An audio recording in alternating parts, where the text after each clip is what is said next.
appears to be the representative body in Adventism that engaged the denomination in a closer scrutiny of its beliefs and practices. In a statement regarding its formation, the Association of Adventist Forums states, "During the uproar of the 1960s, the younger generation questioned everything. It focused its attention on such major issues as the Vietnam War, civil rights, traditional morality, and ecology. Patriotism, rules, and values were no longer taken for granted. Seventh-day Adventist students were no exception.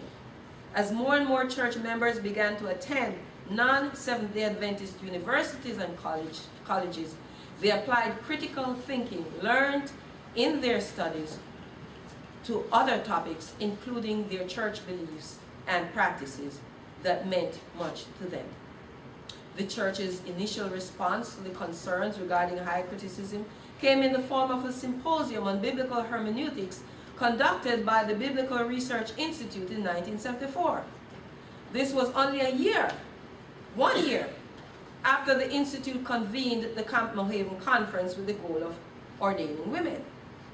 A significant result of the symposium was a published document edited by BRI Director Gordon Hyde, titled A Symposium on Biblical Hermeneutics.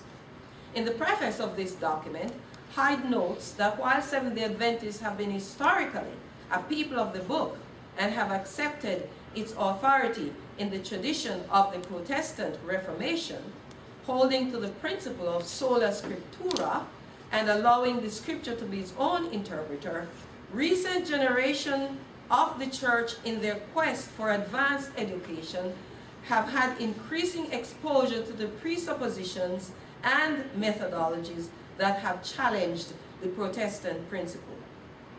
As the hermeneutical crisis mounted, a conference held in Rio de Janeiro in 1976 resulted in Methods of Bible Study, the church's official statement on biblical interpretive methodology.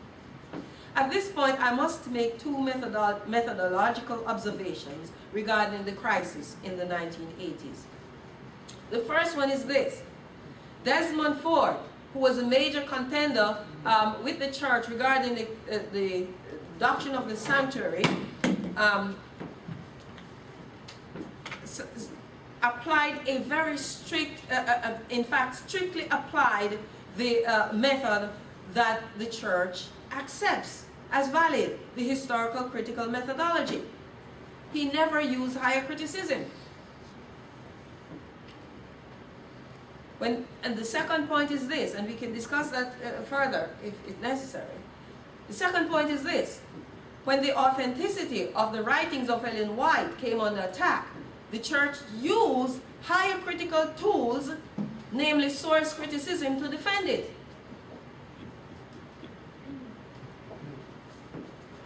In 1980, Harold J. Calkins argued that Ellen White's use of sources is similar to the gospel writer's use of sources.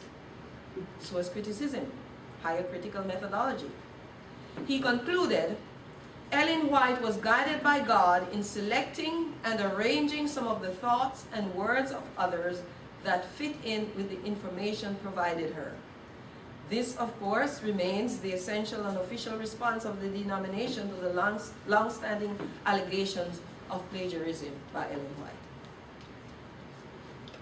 The articles also call attention to the life of Ellen White as proof that she was used by God, comparing it with those of other Bible prophets and noting that she, like them, was also human but sought to do the will of God. This is higher criticism. So, what really is the fight about? Is the church concerned with methodology or with the meaning that results from it?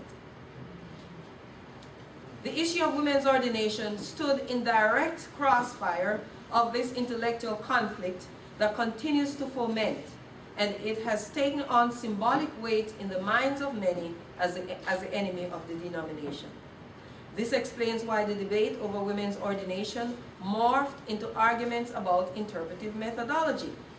This is the context of Hassel's regression and his resulting papers, Biblical Authority, Hermeneutics and the Role of Women, and Biblical Authority and Feminist Interpretation, in which he stridently opposes women's ordination instead of upholding gender mutuality as he did in the Camp Haven document. He's now advocating male authority and male headship. The arguments over biblical interpretation result mostly from an anxiety over the survival of Seventh-day Adventism, and women's ordination became the scapegoat in the process because the feminist movement stood in the midst of the culture war of the 1980s. Resistance to women's ordination therefore became a symbol of denominational loyalty. Thus, the very organ of the church, the Biblical Research Institute, which initiated and organized the push towards women's ordination, enabled the campaign against it as part of a larger effort to protect the church from liberalism and liberal religion. Women's ordination was a tangible and winnable foe in a battle over hermeneutics that the church would not soon win.